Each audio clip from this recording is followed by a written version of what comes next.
പറഞ്ഞു വന്നത് എന്താണെന്ന് വെച്ചാൽ, നിങ്ങൾ ആത്മാർത്ഥമായൊന്ന് മനസ്സ് വെച്ചാൽ ഭഗവത്ഗീതയിലെ 4 വരികൾ കൊണ്ട് നിങ്ങൾക്ക് മഹാജ്യോതിസിലേക്ക് പറന്നുയരാൻ സാധിക്കും.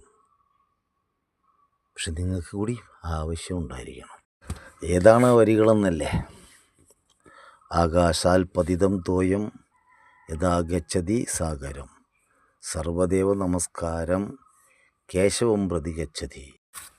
എത്ര വലിയൊരു ആശ്വാസമാണ് ആ വരികൾ തരുന്നത്. സർവദേവ നമസ്കാരം കേശവം പ്രതി ഗച്ഛതി. എങ്ങനെ? ആകാശാൽ പതിതം തോയം യഥാ ഗച്ഛതി സാഗരം എന്ന പോലെ. ആകാശത്തുനിന്ന് ഭൂമിയിലെ ഏത് കോണിൽ വീഴുന്ന മഴത്തുള്ളിയും മറ്റുള്ള തുള്ളികളോട് ഇടകലർന്ന് യഥാസമയം ഒഴുകി സാഗരത്തിൽ ഏത് വിധമാണോ എത്തിച്ചേരുന്നത് എന്നതുപോലെ തന്നെ നിങ്ങൾ ഏത് ദൈവത്തെ വിളിച്ച് പ്രാർത്ഥിച്ചാലും പൂജിച്ചാലും അർജുന, നീ ഉറപ്പിച്ചുള്ളൂ, അത് എത്തിച്ചേരുന്നത് എന്നിലാണ്. നെറ്റി ചുളിയുന്നുണ്ടാവും പലർക്കും. നെറ്റി ചുളിയും. ഏത് ദൈവത്തെ, ഏത് ദേവതയെ, ഏത് മൂർത്തിയെ നീ വിളിച്ച് പ്രാർത്ഥിച്ചാലും ആ പ്രാർത്ഥന എത്തിച്ചേരുന്നത് അർജുന എന്നിലാണ്. അല്ലേ? വല്ലാത്തൊരു പ്രയോഗം. അതിപ്പോൾ ഞാനൊരു വിവരദോഷിയായ, വളരെ ഇരുട്ടിൽ തപ്പുന്ന ഒരു വ്യക്തിയാണ്. എനിക്ക് വലിയ കഥയൊന്നും അറിയില്ല. എൻ്റെ വികാസം പ്രാപിക്കാത്ത ബുദ്ധിയാണ്. ഞാനിങ്ങനെ മനനം ചെയ്യാനറിയില്ല. ഒരു പൊട്ടൻ. പക്ഷെ എങ്കിലും ഞാൻ എൻ്റെ ദൈനംദിന ജീവിതത്തിൽ പല ഘട്ടങ്ങളിലും പോവാൻ വഴിയില്ലാതെ, നിലനിൽക്കാൻ കള്ളിയില്ലാതെ വരുമ്പോൾ ഏതിനോടോ ഞാൻ ആവശ്യപ്പെടും. എനിക്ക് ഈ പറഞ്ഞ ഇവിടുത്തെ മതങ്ങളിലും പല മതങ്ങളിലും പല ഗ്രന്ഥങ്ങളിലും ആ ഗ്രന്ഥങ്ങളെക്കുറിച്ചൊന്നും ഒരു അറിവുമില്ലാത്ത വളരെ പാമരനായ, ഒരറിവുമില്ലാത്ത, ഏറ്റവും താഴേക്കടയിൽ കിടക്കുന്ന, കയറിക്കിടക്കാൻ ഒരു ചാള പോലും ഇല്ലാത്ത ഒരു തെണ്ടിയാണ് ഞാനെങ്കിലും എനിക്കും നിൽക്കക്കള്ളി ഇല്ലാത്ത അവസ്ഥകൾ വരും.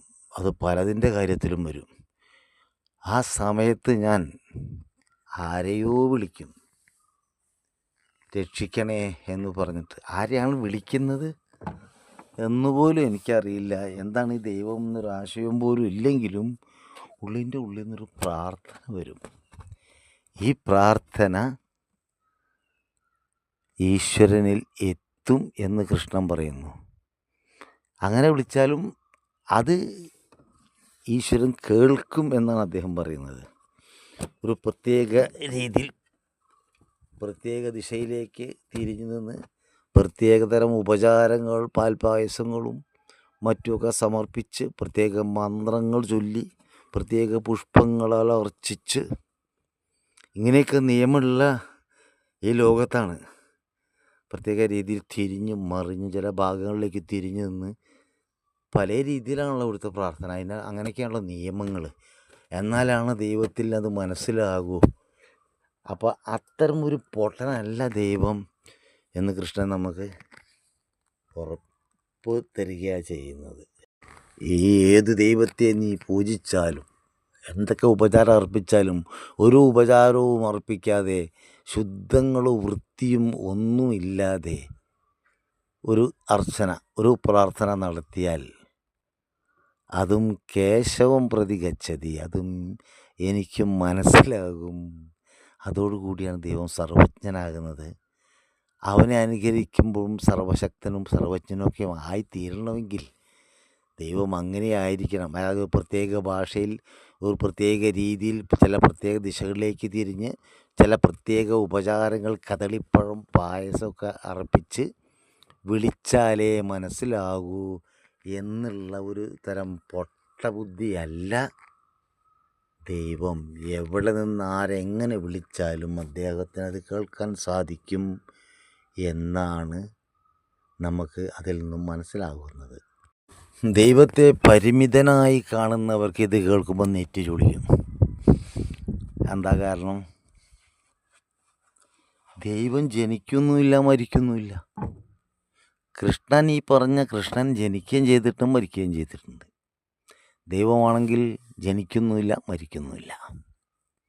പിന്നെ എങ്ങനെ ഇത് ഈ ചത്തുപോയ കൃഷ്ണൻ ഇതെങ്ങനെ മനസ്സിലാക്കും എന്ന് മഹാബുദ്ധിമാന്മാർ, കൂടുതൽ അറിവുള്ളവർ, അറിവെന്ന് പറഞ്ഞാൽ ആത്മജ്ഞാനമല്ല, ഭൗതികമായിട്ട് ലൗകിക ജ്ഞാനം, സർവകലാശാലകളിൽ നിന്നും ലഭിക്കുന്ന ജ്ഞാനം, അത്തരം ജ്ഞാനങ്ങൾ ലഭിച്ച ആൾക്കാർ ഇവിടെ കാണിച്ചു കൂട്ടുന്ന തമ്മാടിത്തങ്ങൾ നിങ്ങൾ പത്രമാധ്യമങ്ങളിലൂടെയൊക്കെ വായിക്കാറുണ്ട്.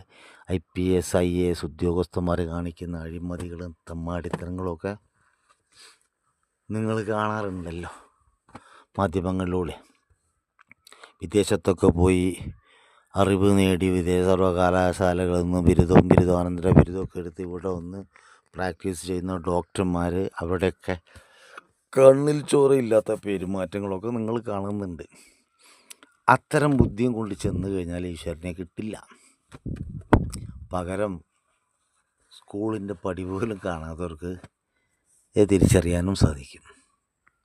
നിങ്ങൾ ഈ മഹാബുദ്ധിമാന്മാരോട് എനിക്ക് പറയാനുള്ളത്, ഊർജത്തെ സൃഷ്ടിക്കാനും കഴിയില്ല, ഊർജത്തെ ഇല്ലായ്മ ചെയ്യാനും കഴിയില്ല, ഊർജത്തെ ഉണ്ടാക്കാനും കഴിയില്ല, നശിപ്പിക്കാനും കഴിയില്ല എന്ന് ആധുനിക സയൻസ് പറയുന്നു. അങ്ങനെ സൃഷ്ടിക്കാനും സംഹരിക്കാനും കഴിയാത്ത ഒരു പവർ, ആ പവറാണ് ഈശ്വരൻ. അപ്പോൾ എങ്ങനെയാണ് ആ പവർ കൃഷ്ണനാവുമ്പോൾ അത് ഇല്ലാതെ ആയില്ലേ? എങ്ങനെ ഇല്ലാതെ ആകുന്നത്? നോക്കൂ, നിങ്ങൾ ഒരു വൈദ്യുത ശക്തി, വൈദ്യുത ഊർജത്തിനെ ഒരു ബൾബിലൂടെ പ്രകാശിപ്പിക്കുക, ബൾബിലേക്ക് കടത്തി വിടുമ്പോൾ ബൾബ് പ്രകാശിക്കും. അത് കഴിഞ്ഞാൽ ബൾബ് അങ്ങോട്ട് നശിച്ചു പോയെന്ന് കരുതിയിട്ട് വൈദ്യുതി, ഈ ഊർജം ഇല്ലാതെ ആകുന്നുണ്ടോ? ഓർത്തു നോക്കൂ നിങ്ങൾ. വൈദ്യുതി, വിദ്യുത് ശക്തി, വൈദ്യുത ഊർജം, അതിൻ്റെ പ്രഭാവത്താൽ ഒരു ബൾബ് പ്രകാശിക്കുന്നു. ഈ ഊർജപ്രവാഹത്തിൻ്റെ ശക്തിയാലോ എന്തോ തകരാറ് കാരണം ഈ ബൾബ് അങ്ങോട്ട് നശിച്ചു പോയി. അത് പ്രകാശിക്കാനുള്ള അതിൻ്റെ ശേഷി നശിച്ചു എന്ന് കരുതി പ്രകാശിപ്പിച്ച ബൾബ് അടിച്ചു പോയെന്ന് കരുതിയിട്ട് വൈദ്യുത ഊർജം നശിച്ചു പോകുന്നുണ്ടോ? ഇത് നിങ്ങൾക്ക് മനസ്സിലാകുന്നുണ്ടെങ്കിൽ അതും നിങ്ങൾക്ക് മനസ്സിലാവും. ഇത് മനസ്സിലാവാത്തവന് അതും മനസ്സിലാവില്ല. ഒരു ആത്മാവിനെ പറ്റി പഠിക്കുന്ന വിദ്യാർത്ഥിക്ക് അതും ഇതും മനസ്സിലാകും. എന്താണ്? അവൻ്റെ ഈഗോ അവൻ ദൈവത്തിന് സമർപ്പിച്ചു കഴിഞ്ഞു. ഈ ഈഗോയാണ് നിങ്ങളുടെ ചിന്താശക്തിക്ക് തടയിടുന്നത്. ആ ഈഗോ ആണ് നിങ്ങളെ ഭരിക്കുന്നത്. നോക്കൂ, നമ്മുടെ ഈ പ്രപഞ്ചത്തിൽ പലതരം മതങ്ങളുണ്ട്, പലതരം ഗ്രന്ഥങ്ങളുണ്ട്. മതത്തിൻ്റെതായ പുണ്യ, പരിശുദ്ധ എന്നൊക്കെ പറഞ്ഞിട്ടുള്ള പലതരം ഗ്രന്ഥങ്ങളുണ്ട്. ഈ ഗ്രന്ഥങ്ങളൊക്കെ പല വിധത്തിലാണ് ദൈവത്തെ പറ്റി പറയുന്നത്, ദൈവത്തിലേക്ക് എത്തിപ്പെടാനുള്ള മാർഗത്തെ പറ്റി പറയുന്നത്. അങ്ങോട്ട് എത്തിപ്പെടാൻ വേണ്ടിയിട്ട് ഇന്ന മാർഗത്തിലൂടെ പോയാൽ എത്തിപ്പെടാം എന്നവർ പറയുന്നുണ്ട്, മാർഗങ്ങൾ. അപ്പോൾ ഈ മാർഗങ്ങളിലൂടെ ഇപ്പോൾ ഞാനൊരു എക്സാമ്പിൾ പറയുകയാണെന്ന് വെച്ചപ്പോൾ ഒരു മതത്തിൽപ്പെട്ട ഒരാൾ, അയാൾ ആ മതം ചില ഉപാധികളും ചില ഉപാസനാ സമ്പ്രദായങ്ങളൊക്കെ വെച്ചിട്ടുണ്ട്. ആ രീതിയിൽ പോയാലേ നിനക്ക് രക്ഷയുള്ളൂ എന്ന് കട്ടായം പറയുന്നിടത്താണ് ആ മതത്തിൻ്റെ അപജയം. ഈ വഴിയിലൂടെ പോയാൽ നിനക്ക് ദൈവത്തിലെത്താം എന്ന് പറയുന്നത് തെറ്റില്ല. ഈ വഴിയിലൂടെ പോയാൽ മാത്രമേ എത്തൂ, മറ്റു വഴികളിലൂടെ പോയി കഴിഞ്ഞാൽ നീ ഇരുട്ടിലേക്കാണ് പോണത് എന്ന് വിധി പറയുന്നിടത്താണ് ദൈവം അശക്തനാകുന്നത്, ദൈവം ശക്തിയില്ലാത്തവനാകുന്നത്. അവിടെ നമ്മൾ മനുഷ്യർ നമ്മൾ മസിൽ പവർ കൊണ്ട് ഈ ദൈവത്തെ സംരക്ഷിക്കേണ്ടി വരും. കാരണം ബോധമുള്ളവൻ അത് ഉൾക്കൊള്ളാൻ ബുദ്ധിമുട്ടുണ്ട്. കാരണം ഒരു ദൈവത്തിനെ സംരക്ഷിക്കുക, ആ ദൈവം എന്ന് പറഞ്ഞാൽ ഉപാധികളില്ലാത്ത അനന്തശക്തിയാണ്. ആ ശക്തിയിലെത്താൻ ഉത്കടമായി നിങ്ങൾ ആഗ്രഹിച്ചു കഴിഞ്ഞാൽ അവിടെ എത്തണ്ടേ? അല്ലെങ്കിൽ പിന്നെ ഇയാൾ എന്തോന്ന് ദൈവം? ക്രിസ്തു പറഞ്ഞു, നീ ഉത്കടമായി ആഗ്രഹിച്ചാൽ ദൈവം സമീപസ്ഥനാണ്. ശിഷ്യന് സംശയമായി, എങ്ങനെയാണ് ഈ ഉത്കടമായി ആഗ്രഹിക്കുക? അതെനിക്ക് മനസ്സിലായില്ല. എങ്ങനെയാണ് ഈ ഉത്കടമായ ആഗ്രഹം ഒന്ന് വിശദീകരിക്കാമോ? അതിനെന്താ, നീ എൻ്റെ കൂടെ വാ എന്ന് പറഞ്ഞ് അദ്ദേഹം കടൽക്കരയിലേക്ക് കൊണ്ടുപോയി ശിഷ്യനെ. എന്നിട്ട് കടൽ വെള്ളത്തിൽ തല മുക്കി പിടിച്ചു. ശിഷ്യൻ കിടന്നു പെടയാണ്. അദ്ദേഹം വിട്ടില്ല. ഏകദേശം ചാകുന്ന ഉറപ്പായപ്പോൾ അദ്ദേഹം വിട്ടു. അതോടുകൂടി ശിഷ്യനും കൂടി ചൂടായി ക്രിസ്തുവിനോട്. താങ്കൾ എന്താണ് ഗുരു എന്നും പറഞ്ഞില്ല, ശിഷ്യനെ കൊല്ലാനുള്ള പരിപാടിയാണ്, എന്തൊരു ദുഷ്ടനാണ് താങ്കൾ, ഭയങ്കരമായിട്ട് ക്ഷോഭിച്ചു ശിഷ്യൻ. അങ്ങനെ ഞാൻ ഇങ്ങനെയൊന്നും കരുതിയിരുന്നില്ല. സ്വന്തം ശിഷ്യനെ വെള്ളത്തിൽ മുക്കി കൊല്ലാനുള്ള പരിപാടിയായിരുന്നല്ലേ, ഞാൻ എന്ത് തെറ്റാണ് ചെയ്തത്? അപ്പോൾ യേശുക്രിസ്തു ചോദിച്ചു, അല്ല കുഞ്ഞെ, നീ എന്തിനാണ് എന്നോട് ക്ഷോഭിക്കുന്നത്? നിനക്ക് ഉത്കടമായ ആഗ്രഹത്തെ പറ്റി അറിയണ്ടേ? അതിനെന്നെ കൊല്ലുകയാണോ ചെയ്യുന്നത്? അല്ലടാ, നീ ഇപ്പോൾ നിന്നെ ഞാൻ ആ വെള്ളത്തിൽ മുക്കി പിടിച്ച സമയത്ത് ഒരു കൗളി ശ്വാസം ഒന്ന് ശ്വസിക്കാൻ കിട്ടിയിരുന്നെങ്കിൽ എന്ന് പെടഞ്ഞ് ആഗ്രഹിച്ചോ? പിന്നെ ആഗ്രഹിക്കാതിരിക്കുമോ? മനുഷ്യന് ശ്വാസം മുട്ടിയിട്ട് പിന്നെ ആഗ്രഹിക്കാതിരിക്കുമോ? ഞാനൊരു മനുഷ്യനല്ല, ഞാൻ ആരായാലും മനുഷ്യനല്ല, മൃഗമായി കഴിഞ്ഞാലും ആഗ്രഹിച്ചു പോലേ യേശുദേവ? എന്താ നിങ്ങളീ പറയുന്നത്? ആ കുഞ്ഞെ, അതേപോലെ ദൈവത്തെ കിട്ടാൻ പെടയണ മനസ്സ്, അപ്പോൾ ദൈവം സമീപസ്ഥനാണ്. അതാണ് ഉത്കടമായ ആഗ്രഹം. നീ ആ ശ്വാസത്തിന് വേണ്ടി എങ്ങനെ ആഗ്രഹിച്ചോ അതേപോലെ നീ പിഴഞ്ഞാഗ്രഹിച്ചാൽ ദൈവം സമീപസ്ഥനായിരിക്കും, ഉറപ്പിച്ചോളൂ. അപ്പോഴാണ് ശിഷ്യന് കാര്യം ഓടിയത്. ഓഹോ, ഇത് മനസ്സിലാക്കി തരാനാണ് ഇദ്ദേഹം ഈ ചെയ്തത്. എന്നാൽ ഇതേ സ്ഥാനത്ത് ബിരുദാനന്തര ബിരുദമൊക്കെയുള്ള ഒരു മഹാബുദ്ധിശാലിയായി ആയ ഒരാൾ കഴുത്തിൽ ടയ്യോ കെട്ടി നടക്കുന്ന അതിഗംഭീരനായ ഈഗോയുടെ ഏറ്റവും ടോപ്പിൽ ഉത്തുംഗത്തിൽ കയറിയിരിക്കുന്നൊരു വ്യക്തിയാണെങ്കിൽ യേശുവിൻ്റെ നേരെ കേസ് കൊടുത്തിട്ടുണ്ടാകും, കൊലപാതക കുറ്റം ചുമത്തി ജയിലിലടച്ചിട്ടുണ്ടാകും. അതിപ്പോൾ യേശു ഈ കാലത്താണ് ചെയ്തതെങ്കിൽ ഈ കാലത്തെ എല്ലാ മനുഷ്യരും അത് തന്നെ ചെയ്യാം. അതിപ്പോൾ IAS IPS ഒന്നും വേണ്ട. ഇത് മനസ്സിലാക്കാൻ വേണ്ടിയിട്ട് ഇങ്ങനെ ഒരാളെ ഉത്കടമായ ആഗ്രഹം തിരിച്ചറിയാൻ വെള്ളത്തിൽ മുക്കി പിടിച്ചു കഴിഞ്ഞാൽ അവനെ അതൊന്ന് മോചിപ്പിക്കുന്നതോടു കൂടി കൊലപാതക കുറ്റത്തിന് അവൻ കേസ് കൊടുക്കും, ഒരു സംശയമില്ല. ഇത്തരം ബുദ്ധികൾക്ക് എങ്ങനെയാണ് ആത്മീയത പറഞ്ഞു കൊടുക്കുക? അല്ലേ?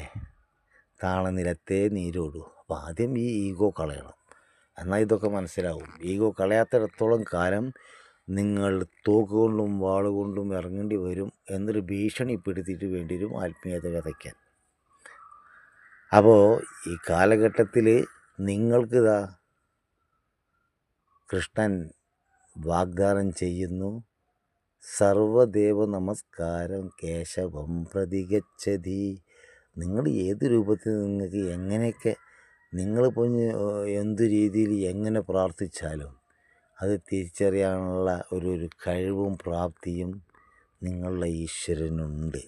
അതുകൊണ്ട് ഈ വേലിയൊക്കെ പൊളിച്ച് കളഞ്ഞ് സ്വതന്ത്രമായി നടക്കൂ, എന്നിട്ട് ഈശ്വരനോട് പ്രാർത്ഥിക്കൂ. ഈശ്വരൻ അന്യഗ്രഹ ജീവിയല്ല, നിങ്ങളുടെ അന്തര്യാമിയായിട്ട് നിങ്ങളുടെ ഉള്ളിൻ്റെ ഉള്ളിൽ കുടികൊള്ളുന്നു.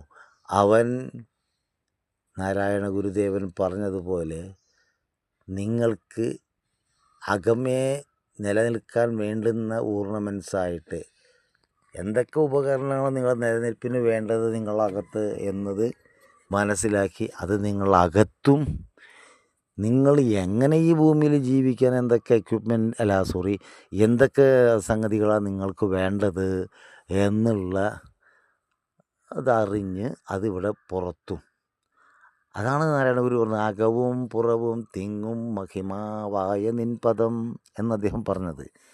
അകത്തിരുന്നു കൊണ്ട് നമ്മളെ പചനം, ദഹനം, ശ്വാസോച്ഛ്വാസം, രക്തചംക്രമണം ഇത്യാദി കാര്യങ്ങൾ നടത്തി യന്ത്രത്തെ സജീവമായി നിലനിർത്തുകയും ഇതിനാവശ്യമായ അന്നം,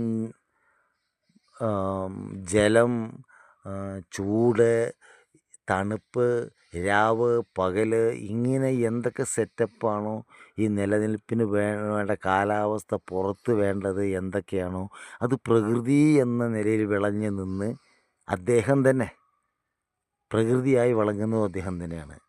അങ്ങനെ പുറമേക്ക് നമുക്ക് ഓടിക്കളിക്കാൻ, വീട് വയ്ക്കാൻ, പന്ത് കളിക്കാൻ, വാഹനം ഓടിക്കാനൊക്കെ സ്പേസ് വേണ്ടേ? ഓടണമെങ്കിൽ സ്ഥലം വേണ്ടേ? അതിനുള്ള ഗ്രൗണ്ടാണ് ഇവിടെ ഒരുക്കി വെച്ചിരിക്കുന്നത്. അതിലൂടെ എന്തൊക്കെ കളി വേണമെങ്കിൽ കളിക്കാം. പന്ത് കളിക്കാം, ക്രിക്കറ്റ് കളിക്കാം, വീടുണ്ടാക്കി കളിക്കാം, കല്യാണം കഴിച്ച് കളിക്കാം, മക്കളെ പ്രസവിച്ച് കളിക്കാം, സുഹൃത്തുക്കളെ തല്ലിക്കൊന്ന് കളിക്കാം. ഇതൊക്കെ ചെയ്ത് കളിക്കാനുള്ള ഒരു സ്പേസ് ഇവിടെ ഉണ്ടാക്കിയിട്ടുണ്ട്. ആ സ്പേസിൽ തന്നെ നിങ്ങളുടെ നിലനിൽപ്പിന് വേണ്ട ഭക്ഷണം, വായു, അതാണ് പഞ്ചഭൂതങ്ങൾ. അഗ്നി, ജലം, വായു, ആകാശം, ഭൂമി, ഇങ്ങനെയുള്ള സംഗതികളൊക്കെ നിങ്ങൾക്ക് പുറമെ ഉള്ള സൗകര്യത്തിനായിട്ടും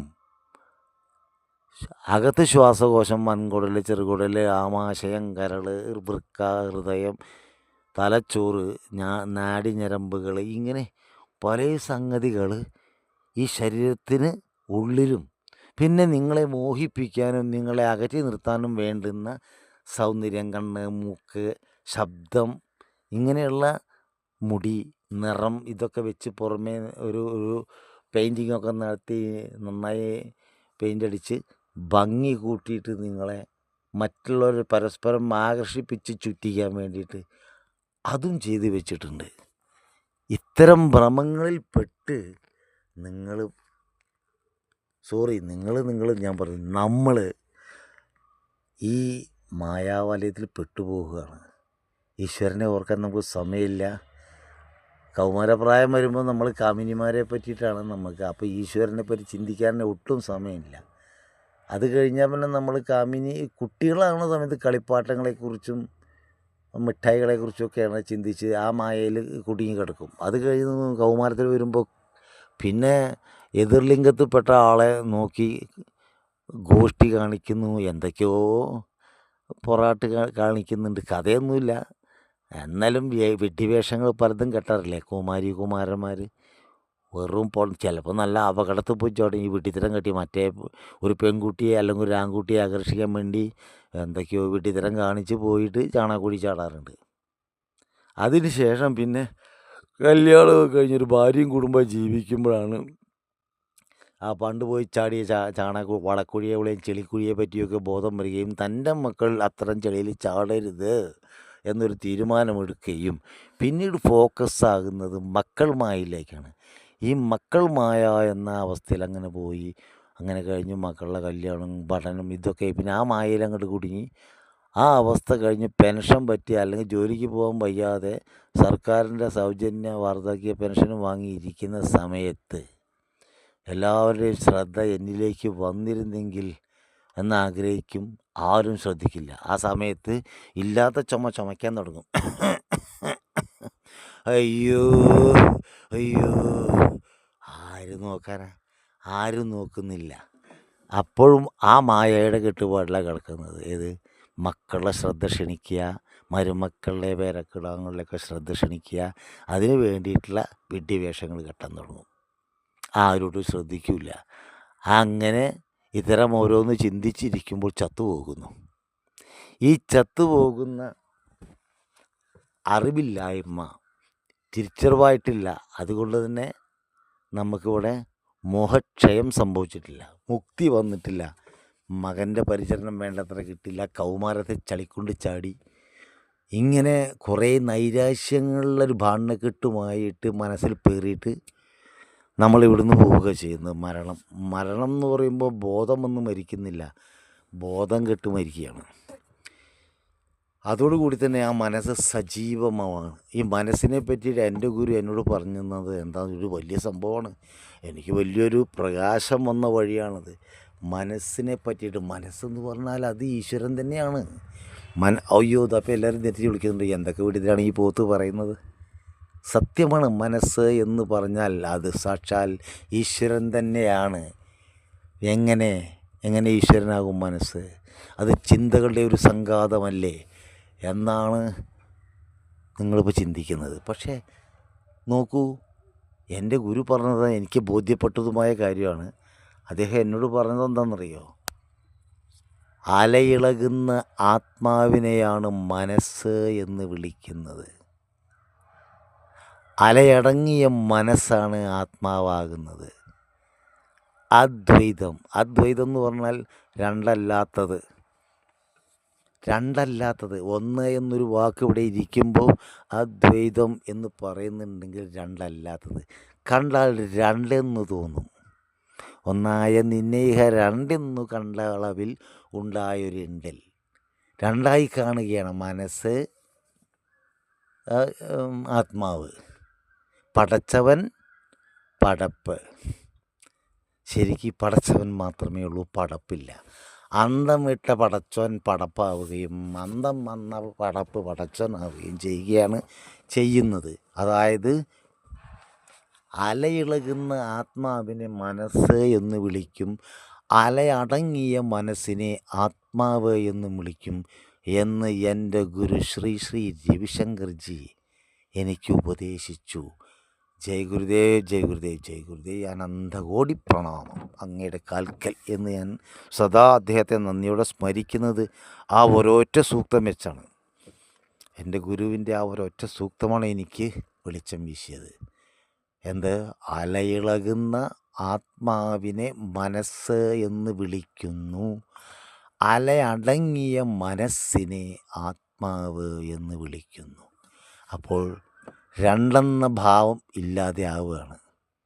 ഒന്നായ നിന്നെ രണ്ടായി കണ്ട് ഇണ്ടലുണ്ടായി. അത് പറയാൻ പറ്റില്ല, അത്ര ഭയങ്കര ഇണ്ടലായി.